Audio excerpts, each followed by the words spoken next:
I've got just a tiny leak left on my roof. The last rain leak wouldn't fill a cup, but I got some rotten wood underneath it. And I would like to get the leak fixed and the rotten wood replaced. So I left a message for anyone to call me. I think it was Angie's List. And then the other site, I can't remember what the other site is, but two major sites for home repair. So somebody called me back a day later, just a little while ago.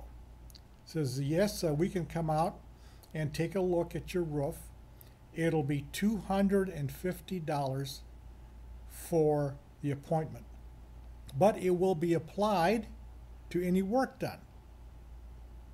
Well, I said, let me call you back. I said, I've had a lot of roof work done over the years, and I've never had to pay for someone to come out to look at the roof and give me an estimate. Now here's the problem. It's $250, but it will be applied to the work. Well, what if I want to get a second quote and they want $250? And what if I'm not satisfied with a quote on either one of them and I want to get a third quote? That's $750. Oh yes, I can apply one of them to the work, but just getting 3 quotes is going to cost me $500. That is going to be the last resort I am going to do. One, I don't care what the quote is, I want another quote from somebody else.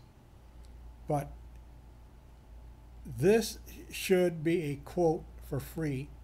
If I can't find someone who quote me for free, then I will go ahead and throw away $500 in quotes. But beware that people want money just to look at your roof and what the consequences will be.